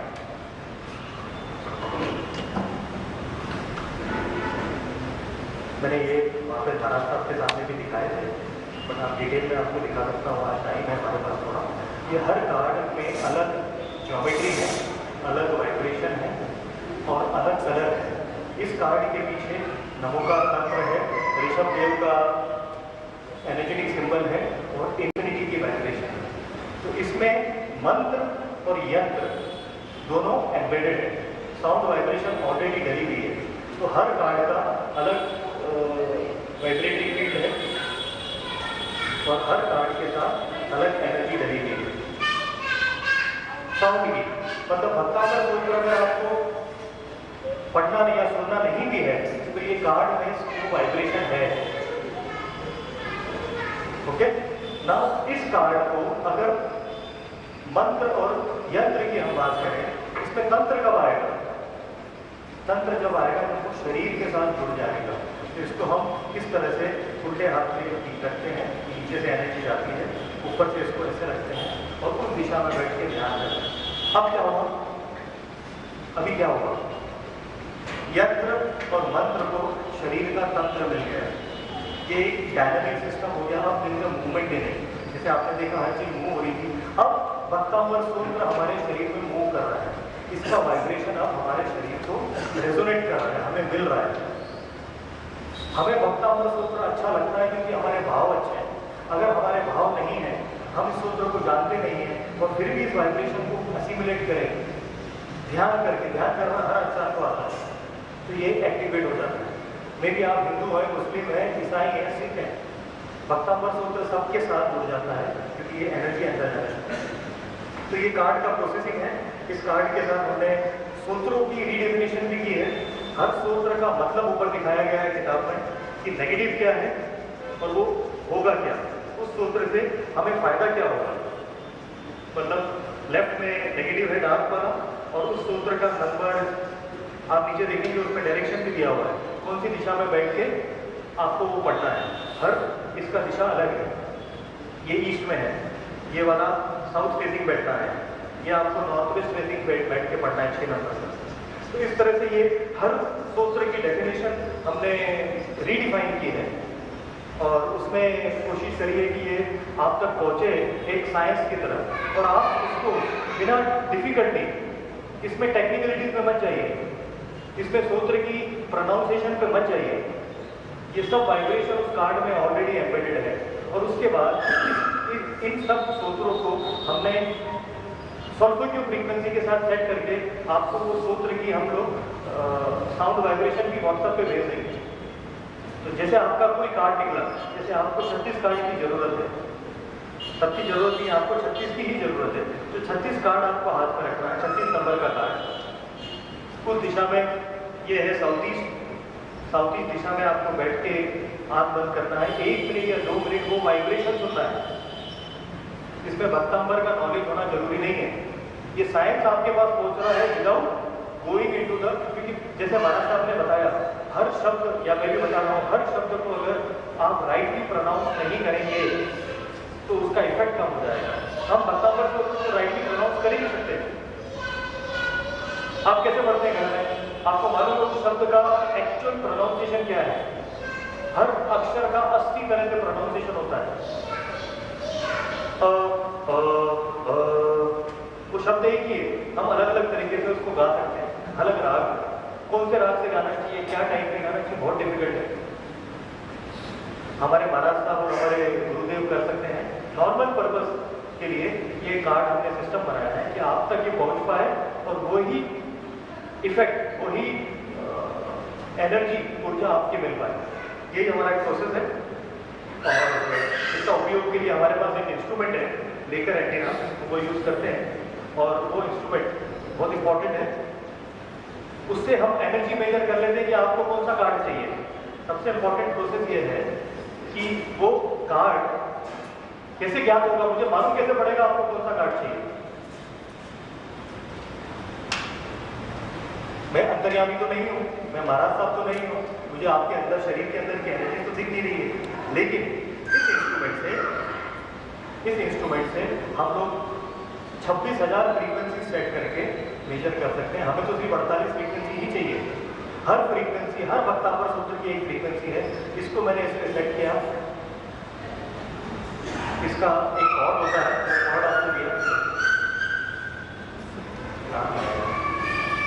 वो कॉर्ड आपके हाथ में पकड़ाता हूँ,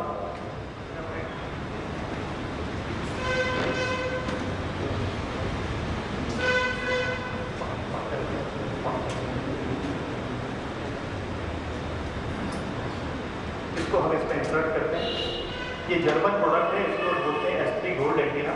ये जर्मनी के विद्वानों ने एनर्जी सिस्टम के लिए बनाया था।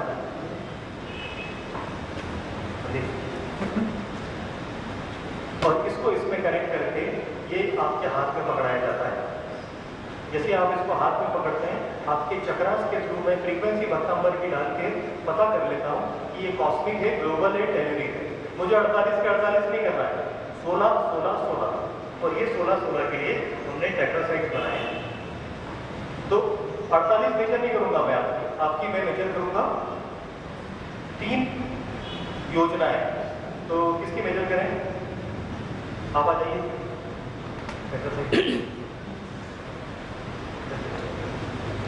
तो अभी इनके हाथ में मैंने ये पकड़ाया, आप बैठे भाई। अब इनकी मैं एनर्जी मेजर करता हूँ। रेडिएशन डिस्टर्ब करेगा उस तरह बड़ा हुआ है ग्रीन वायर। तो इनके शरीर के थ्रू क्वांटम फिजिक्स, क्योंकि शरीर की जो ऊर्जाएं हैं वो वाइब्रेशन हो रही है। आपके पास आप बैठे हैं, हम सब की ऑरा होती है, नॉर्मल इंसान की ऑरा होती है 1 मीटर की।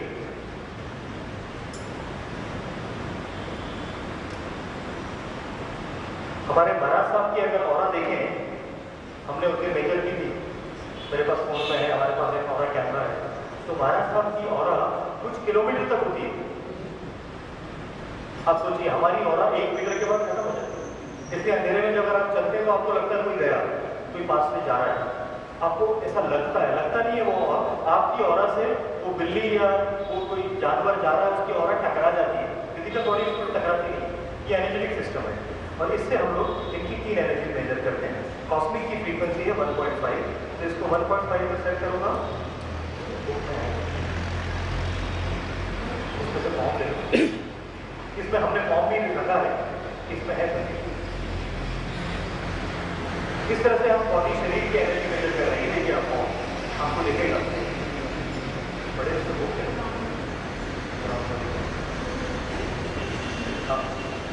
इसमें फॉर्म में हम एनर्जी आपकी रिकॉर्ड कर सकते हैं और उस हिसाब से आपका सूत्र निकल सकता है ट्री ऑफ लाइफ के पास। तो मैं आपको एक एग्जांपल दिखा रहा हूँ। 1.5 कॉस्मिक इफेक्टिव यूनिपोलर, ठीक है।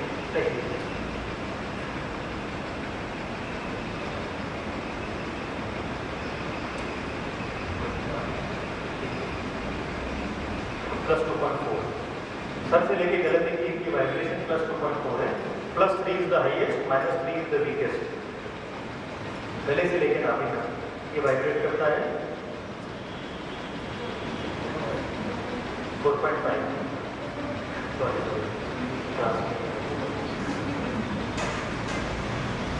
4.5 अभी यहाँ से लेके यहाँ की ऊर्जा मेजर कर रहा हूँ मैं।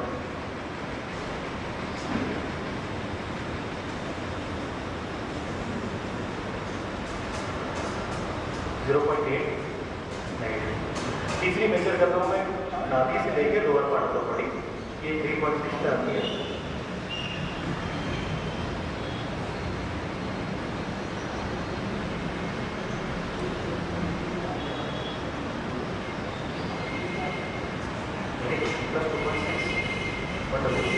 अब इनकी एब्जॉर्प्टिव कैपेसिटी मेजर कर रहा हूँ, जिसको हम लिम्फेटिक बोलते हैं। जो नीचे वाला है साउथ ईस्ट, जिसको हम मैग्नेटिक बोलते हैं। इलेक्ट्रिकल, पहले इलेक्ट्रिकल दिखाते नहीं, मैग्नेटिक दे रहे हैं। इस तरह से हमें इनके 5 एनर्जेटिक सिस्टम मिल जाता है। इनका एब्जॉर्प्टिव कैपेसिटी बहुत अच्छा है। ये ब्लॉक एलिमिनेशन ब्लॉक है। इससे मुझे इनकी बेसिक सिस्टम समझ में आ गई कि इनको क्या कौन से एरिया में अभी इनका काम करना है। अभी 3 एनर्जी आप देखेंगे तो एक एनर्जी इनकी बीच वाली, दैट मीन्स अभी मैं डिटेलिंग में नहीं जाऊंगा, बट हमारे शरीर में हर इंसान की कोई ना कोई एनर्जी लीक होती है। कॉस्मिक, ग्लोबल, टेलुरिक, इसमें 16 डिविजन हैं। अब ये मुझे मालूम पड़ गया कि इनको कॉस्मिक की जरूरत नहीं है, ग्लोबल की जरूरत नहीं है, सॉरी टेलुरिक की जरूरत नहीं है। तो अब इसमें कौन से नंबर के कार्ड इनके होंगे? कौन से होंगे? ये 16 मेरे को दिख रहे हैं, ग्लोबल के नंबर है 4, 12, 17।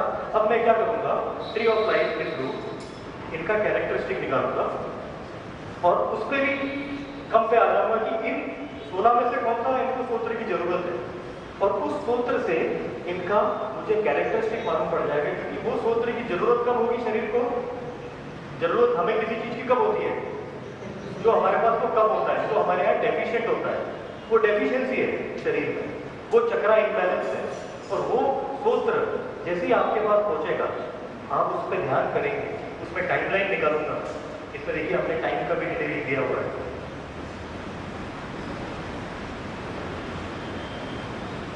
इसमें देखिए टाइम भी है, क्या करना है, कितने टाइम पे, ड्यूरेशन, पीरियड, टाइम, कौन सा सूत्र, साउंड के साथ सुनना है कि ज्योमेट्री के साथ सुनना है, वो सब डिस्क्रिप्शन हो जाता है और वो कार्ड आपके पास पहुंच जाता है। जैसे ही वो कार्ड आपके पास पहुंचता है, आपका जैसे 10 दिन निकला, 10 दिन 1 मिनट सुबह साउथ ईस्ट की तरफ फेस करके उसको आप ध्यान करिए। बोल सकते हैं तो बोलिए, अदरवाइज हमने आपको व्हाट्सएप पे भेजा, ऑन कर लीजिए। 1 मिनट 2 मिनट ध्यान करना है, कार्ड पकड़ के उस दिशा में फेस करके। आपको लगेगा 10 दिन बाद वो जो डेफिशिएंसी है चक्रा की, वो आपकी ठीक हो जाएगी। और ये हमने कितने लोगों के साथ, 200, 400, 500 लोगों के साथ एक्सपेरिमेंट किया हुआ है, संदीप ने भी किया हुआ है, और हमारे बहुत सारे लोग इसकी प्रैक्टिस कर रहे हैं। संदीप तो चूंकि जैन है, इनको मालूम है बत्तांबर सूत्र, बट बाकी लोग जिनको सूत्र के बारे में नॉलेज नहीं, वो भी प्रैक्टिस करके तरह तरह के सिचुएशन निकाल रहे हैं। महाराज साहब ने एक एग्जाम्पल बताता हूँ, महाराज साहब ने हमारे पास किसी को भेजा था, शायद आपके घर पे आए जयपुर में, वो कैंसर पेशेंट, समाचार ने बोला तो वो इनकी चेक करो, इनको प्रॉब्लम है। कैंसर पेशेंट का मैंने एनालिसिस किया। अभी आपने देखेंगे कि कहीं भी सूत्र में कैंसर के बारे में बात नहीं की है, लेकिन हमारे हीलर उसको कैंसर की फ्रीक्वेंसी सूत्र बता देते हैं। आप किताब में पढ़ेंगे कैंसर शब्द ही नहीं है, तो बत्तांबर सूत्र। लोग बोलते हैं 45 नंबर वाटर बेस्ड एलिमेंट, 45 का पढ़ते हैं ना, कोई भी बीमारी में 45 पढ़ लो, आपने कोई नहीं समझा उसका कि क्या है। वो कैंसर पेशेंट मेरे पास आए, उनका नंबर निकला 46 या 43, मुझे याद नहीं। उसमें था इम्प्रिजनमेंट, उसका पर्पस था कि वो कैद है। फिर बाद में मालूम पड़ा कि नई नई शादी हुई थी, किसी टिपिकल मारवाड़ी घर में थे, बुआ थी, सास थी, हस्बैंड बहुत कमजोर था, वो बेचारी बहू को ऐसा लग रहा था कि मैं कैद हो गई, घर में कुछ बोल ही नहीं सकती, और वो उस घर में रहती थी, रह के वो इतनी अंदर से घुट गई कि उसको कैंसर हो गया। तो कोर क्या है? कैंसर नहीं है, कोर इम्प्रिजनमेंट, उसका इम्प्रिजनमेंट छोड़ना है। फिर मैंने उनकी बहू को और उनकी बुआ और उनकी सास को अलग किया, हस्बैंड के साथ बैठा 10 मिनट, उनको समझाया कि तुम्हारी वाइफ का प्रॉब्लम कैंसर नहीं है, तुम्हारी वाइफ का प्रॉब्लम है तुम बोलते नहीं हो, उसकी थोड़ी रक्षा करो, उसकी पॉइंट को समझो, और सास और बुआ जी से बताओ, नहीं तो वो कैद हो जाएगी। और प्रॉब्लम डॉक्टर के पास था ही नहीं, उसने कीमोथेरेपी करा दी, सब करा लिया। वो कार्ड दिया, उनको कार्ड दिया हमने, उस कार्ड के बाद उनको बहुत बड़ा अच्छा लगा, हस्बैंड को भी समझ में आ गया, और I think they are happy and I think cancer भी चला गया। हाँ, ICU चाहिए। तो इस तरह से हम लोग कोर पे जाए, हम लोग सदर से नहीं काम करेंगे क्योंकि हम हीलिंग का काम कर रहे हैं, हम लोग एक दवाई का काम कर रहे हैं जो एनर्जेटिक बेस्ड है, उसमें आपकी प्योरिटी होना जरूरी है, आपको अपने आप को स्ट्रॉन्ग होना जरूरी है। और उसी सिस्टम से ये सूत्र और ये बत्तांबर का प्रचार कर सकते हैं। हमारी वेबसाइट है, अधिक जानकारी के लिए आप ले सकते हैं, जैसे संदीप है यहाँ पे, और मैं भी हमेशा आपके लिए अवेलेबल हूँ, जब भी आपको जरूरत है मुझे याद करिए। धन्यवाद।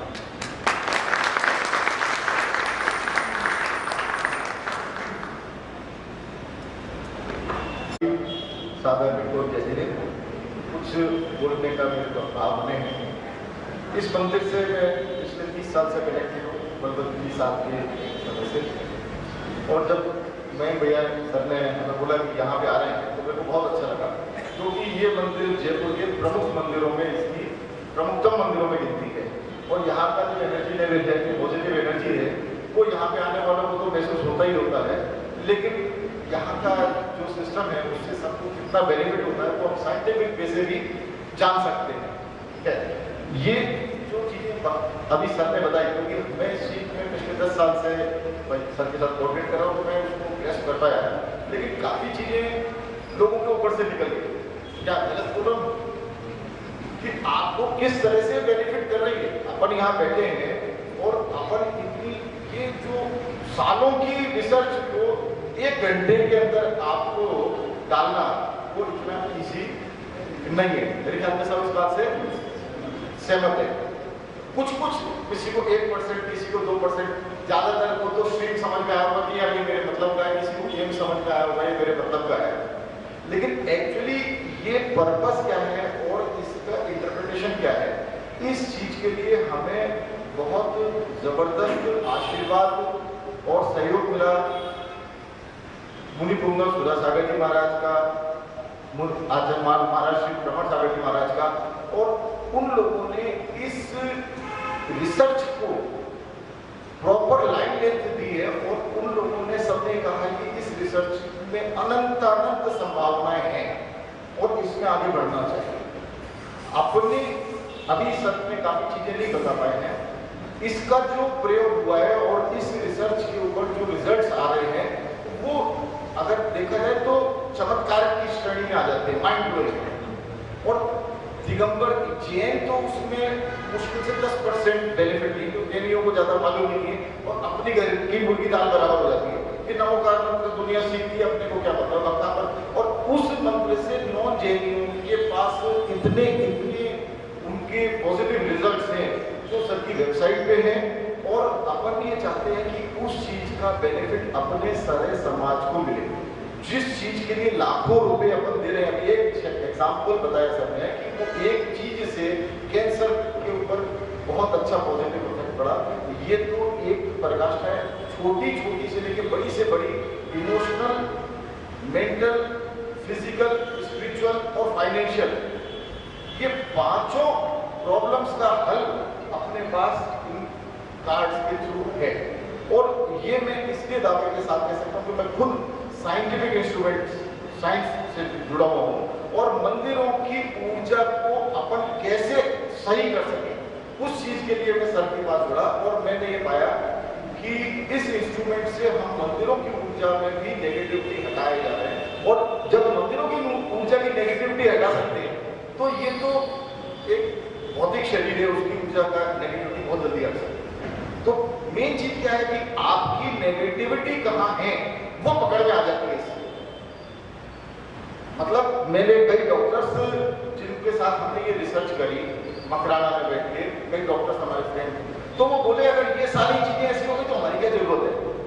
मतलब वो डॉक्टर्स कुछ अभी यहाँ पे 40s में है, कुछ उसमें है, तो मेरे फ्रेंड है, फैमिली है, वो बोले कि यार ये चीजें ऐसी, मतलब हमने डायग्नोस नहीं किया। ये डायग्नोसिस अभी जैसे अभी नरेश जी भाई साहब का है, वो प्रॉपर डायग्नोसिस निकल के आ जाएगा कि ये चीजें सरप्राइज हो जाएगी कि यार ये कैसे निकल के आया। मतलब अपन जो अशोक द्विवेदी या सुशील द्विवेदी के पास जाके नाड़ी वैद्य जो समझते हैं कि वो नाड़ी पकड़ के अपने बता देंगे, तो इतने सारे टेस्ट की जरूरत नहीं होती है। तो ये नडूल है, नाड़ी से नडूल एनर्जी है, तो उससे पूरी एनर्जी की टाइप सी हो जाती है और उसमें ये समझ में आता है कि आपकी कमी कहाँ पे है। मतलब इतनी सारी चीजों में 48 अपने फैक्टर है, उसमें से एक पॉइंट निकल जाए उसका इफेक्ट आपको पढ़ना ही पड़ना है, उसको कोई नहीं हो सकता। तभी आचार्य जी ने, महाराज जी ने, मतलब वो उनके पास अपन जाते हैं तो टाइम का होता है कि अपन लोग कहीं जाते हैं, आप लोग सब महाराज जी के पास, ब्रह्मण सागर जी के पास जाते भी जाते हैं, तो वहां टाइम लगता है क्या।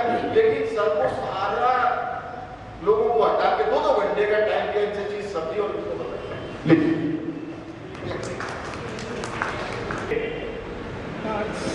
पूरी तरह से सहमत नहीं हूँ, क्योंकि आप जो बात कर रहे हैं वो वसंत कली का छंद की बात है।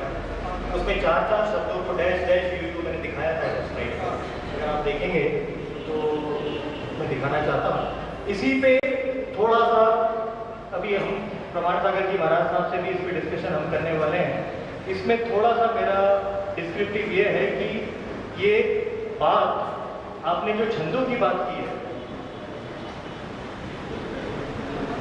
ये देखिए ये छंद है, इसमें जो शब्दों में डिस्क्रिप्शन है, हर वर्ड का जो मीनिंग है जो आपने कहा वो परफेक्ट है। प्रमाणा लिखा अलग है, बोला जाता अलग है, लेकिन संस्कृत एक ऐसी भाषा है, प्रकृति एक ऐसी भाषा है जिसमें जितना लिखा जाता है जितना ही पढ़ा जाता है। इसीलिए ये वर्ल्ड की सबसे बड़ी सुपर कंप्यूटर की लैंग्वेज है संस्कृत, बाइनरी। एक ही लैंग्वेज वर्ल्ड में जो लिखी जाती है और पढ़ी जाती सेम है। अब हमारा नॉलेज संस्कृत का और प्राकृतिक का बहुत लिमिटेड है। मानतुंगाचार्य 1000 साल पहले, ऋषभदेव मिलियनियर बैक, उनकी श्रुति, उनका शब्द अनुसार कोई भी किताब आपके पास 1000 साल पुरानी नहीं है। संदीप ने मुझे 200 साल पुरानी एक किताब लिखी भक्तांबर स्तोत्र की, उस पर हमने थोड़ा रिसर्च करने की कोशिश की, लेकिन आपकी बात से मैं सहमत हूं कि हम उसका प्रोनाउंसिएशन सही नहीं कर पाते हैं और न ही हम कभी कर पाएंगे, क्योंकि 1000 साल पहले उसका जो इंटरप्रिटेशन था वो एक भी मुनिश्री को आज नहीं मालूम है। आचार्य श्री आप ले लें, कोई भी समाज के ले लें, मतलब हमारे जितने अलग अलग पंथ हैं उनके भी ले लें, सबका इंटरप्रिटेशन है। हम लोग सब अपने अंदर से, और सब सही है, गलत कोई नहीं है, इसीलिए हम इसके साउंड वाइब्रेशन की फ्रीक्वेंसी को पकड़ते हैं और फ्रीक्वेंसी की जो वाइब्रेटरी फील्ड है उसी पे हम बात करते हैं। हम शब्दों की बात ही नहीं कर रहे, हम छंदों की बात ही नहीं कर रहे। उसका जो पावर है वो अक्षरों का जो डिस्क्रिप्शन है। ये देखिए, ये एक बड़ा सब्जेक्ट है, इस पर हम डायलॉग कर सकते हैं, डिबेट कर सकते हैं 2 घंटे 4 घंटे, लेकिन हमें ये समझना है कि साइंस को साइंटिफिकली कैसे हम समझने की कोशिश करें। Pronunciation is not a science, vibration feeling is a science. इसका जो इफेक्ट होता है वो परफेक्ट है। अगर आप परफेक्ट प्रोनाउंसिएशन करें तो असर आएगा, लेकिन हम उस सब्जेक्ट में जाए क्यों? क्योंकि हमारे पास उसका सोल्यूशन है। हम वही वाइब्रेशन हमारे मोबाइल के, अल्टीमेटली वो प्रोनाउंसिएशन एक ध्वनि एनर्जी है, और ध्वनि शब्दों से पहुंचे या वाइब्रेशन से पहुंचे, बात तो एक ही है।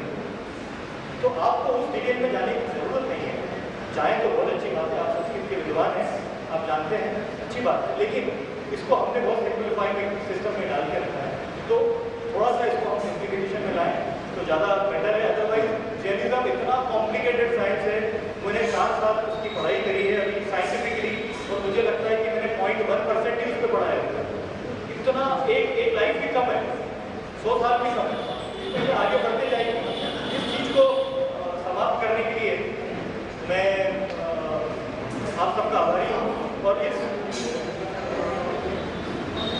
आयोजन के माध्यम से मैं ये मेरी जो पुस्तक है वो एक मंदिर जी को भेंट करना चाहता हूँ, एक वंशी जी को देना चाहता हूँ, और एक आपके नरेश जी के लिए मैं स्पेशली देना चाहता हूँ। आप बनाएंगे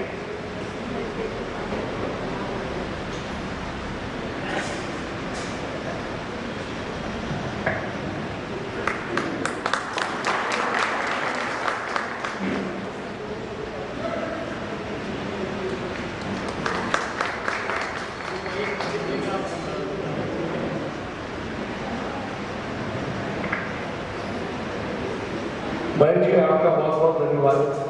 और मैं समझता हूँ कि जो युवा पीढ़ी के लोग हैं उनको बातें ज़्यादा समझ में आई होंगी। मुझे भी आधी पढ़ती तो समझ में आ गई, लेकिन हम ये चाहेंगे कि आपसे फिर आपसे मुलाकात हो जल्दी, और आप आएँ, क्योंकि मुझे लगता है कि पूरा प्रेजेंटेशन हो नहीं पाया, और हमारा समय भी काफ़ी हो गया, 10 बजे तक का टाइम दिया होता। आप हमारे मंदिर में पधारे हैं, उसके लिए तो हम सब आभारी हैं, पर हमारे मंदिर की एक परंपरा रही है, जो यहाँ आते हैं वो मंदिर को साथ लेके जाते हैं। और मैं हमारे अध्यक्ष जी से निवेदन करूँगा कि हमारे मंदिर की जो बेटी है उसकी प्रतिलिपि आपको भेंट करें, ताकि अब जब भी ये देखें तो हमारे मंदिर जी को याद करें।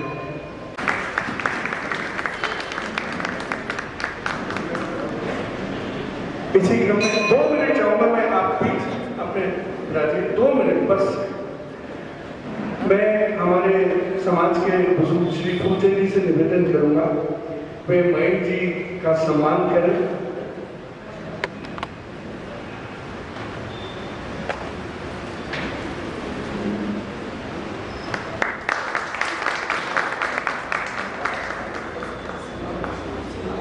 और हमारे समाज का जो इतिहास है उसकी एक किताब आपको, आज के जो कार्यक्रम का आयोजन हुआ पूरी समाज श्री नरेश जी की रही है, क्योंकि उन्हीं की वजह से आज मयंक जी यहाँ पधारे हैं। मैं नरेश जी से निवेदन करूँगा कि वे उनको धन्यवाद करते हैं। सभी सदर्मी बंधुओं का बहुत बहुत धन्यवाद। यहाँ पधारे सभी लोगों को देख के वास्तव में अभी घटना पैदा हो रही है मुझे कि हमारी समाज के हर वर्ग के हर व्यक्ति के जीवन में भी अपने धर्म को सुरक्षित रखने का भाव कहीं से भी कम नहीं हुआ है। जितने भी लोगों से मैंने व्यक्तिगत संपर्क किया उन सभी की उपस्थिति को यहाँ देखकर, त्यौहार के दिन भी यहाँ पर देख के मैं सभी का हार्दिक मन से धन्यवाद करता हूँ। हम इस क्रम को मयंक जी के साथ में समय रहते हुए टाइम पर जरूर से आगे बढ़ाएंगे। उनसे रिक्वेस्ट करेंगे कि इसकी लहर को कंप्लीट करें और मैं अपनी पूरी प्रेरणा अपने सुपुत्र प्रणव जैन से ले पाया, जिन्होंने मुझे इंस्पायर किया कि अपने मंदिर में जो चीज़ लैग हो रही है उसको कहीं ना। आदरणीय मयंक जी, मैं आपका बहुत बहुत धन्यवाद करना चाहूँगा। इमोशनल हो गया, सॉरी, और बीच में आपको कहना भूल गया, बट थैंक्स अ लॉट। आपने अपने इतने अमूल्य समय में से और आपकी सिस्टर इसका निमित्त बनी जिस कारण से बाद में देख पाए, मैं बहुत बहुत धन्यवाद। तो अभी हमने मंदिर जी में मयंक जी से 10 पुस्तकों का आग्रह करके मंदिर जी में उपलब्ध करा लिए हैं।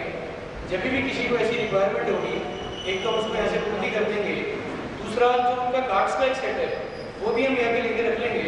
परंतु इस सब के लिए हमको, जैसा कल रात को मयंक जी से बात हुई थी, हम में से किसी एक को हमको यहाँ पे ट्रेन करना पड़ेगा, एजुकेट करना पड़ेगा कि वो किस तरह से इन चीज़ों को समझ के रिक्वायरमेंट को समझ सके और उसको एग्जीक्यूट कर पाए। मेरा बेटा, दोनों बच्चे इस कार्य के अंदर उनसे गाइडलाइन लेके इसके लिए ट्रेन हो जाएंगे तो टाइम टू कम हम इसको राइट तरीके से यूज़ कर पाएंगे और जितना उनका गाइडेंस होगा वो उसको जरूर करेंगे। धन्यवाद करना चाहूँगा। नहीं, कल मुझे प्रणय ने ये बात कही भी कि ये पूरा बॉक्स और ये सिस्टम सीखना चाहते हैं और मुझे बड़ा अच्छा लगा कि इस जनरेशन में भी लोग इस भक्तावर सूत्र पे रिसर्च को अप्रिशिएट कर रहे हैं। तो मेरी तरफ से पूरा सपोर्ट रहेगा मैडम, और आप ये सीखिए और आगे बढ़ाइए।